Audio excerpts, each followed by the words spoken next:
അഞ്ചാമത്തേത് പണത്തിന്റെ അളവിന്റെ വ്യക്തമായ, സംക്ഷിപ്തമായ ഒരു പ്രസ്താവന എഴുതുക. സു ഏറ്റെടുക്കാൻ ഉദ്ദേശിക്കുന്നു. ഞാൻ ദ 10.0 ആക്ഷൻ സ്റ്റേറ്റ്. പണത്തിന് പകരമായി നിങ്ങൾ എന്താണ് നൽകാൻ ഉദ്ദേശിക്കുന്നതെന്ന് വിവരിക്കുക. നിങ്ങൾ സമാഹരിക്കാൻ ഉദ്ദേശിക്കുന്ന പദ്ധതി പ്രിയങ്കരമാണ്. ആറാമത്, നിങ്ങളുടെ രേഖാമൂലമുള്ള പ്രസ്താവന ഉറക്കെ വായിക്കുക.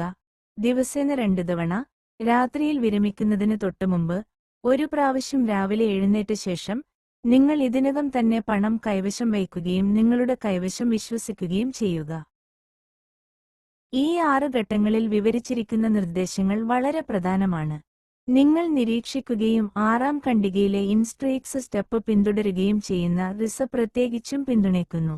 നിങ്ങൾക്ക് യഥാർത്ഥത്തിൽ പണം ലഭിക്കുന്നതിന് മുമ്പ് അത് നിങ്ങൾക്ക് അസാധ്യമാണെന്ന് നിങ്ങൾ പരാതിപ്പെട്ടേക്കാം.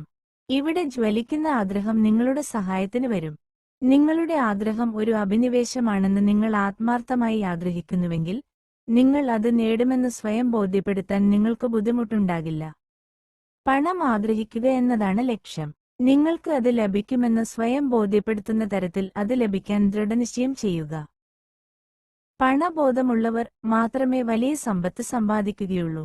പണത്തിനായുള്ള ആഗ്രഹത്താൽ മനസ്സ് പൂർണ്ണമായി പൂരിതമായി തീർന്നിരിക്കുന്നു. അത് ഇതിനകം തന്നെ കൈവശം വച്ചിരിക്കുന്നതായി ഒരാൾക്ക് കാണാൻ കഴിയുമെന്നാണ് പണബോധം അർത്ഥമാക്കുന്നത്.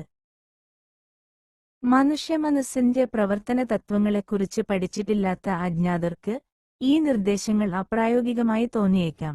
6 പടവുകളുടെ സൗരഭ്യം തിരിച്ചറിയുന്നതിൽ പരാജയപ്പെടുന്ന എല്ലാവർക്കും, അവർ നൽകുന്ന വിവരങ്ങൾ, ഉരുക്ക് മില്ലുകളിലെ ഒരു സാധാരണ തൊഴിലാളിയായി തുടങ്ങിയ ആൻഡ്രൂ കാർണേജിൽ നിന്നാണ് ലഭിച്ചതെന്ന് അറിയുന്നത് സഹായകമായേക്കാം. ഈ തത്വങ്ങൾ അദ്ദേഹത്തിന് $100 മില്യൺ സമ്മാനിച്ചു.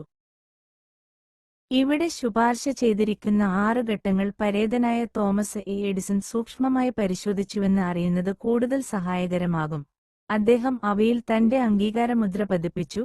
പണം സ്വരൂപിക്കുന്നതിന് ആവശ്യമായ നടപടികൾ മാത്രമല്ല, ഏതെങ്കിലും നിശ്ചിത ലക്ഷ്യത്തിന്റെ നേട്ടം.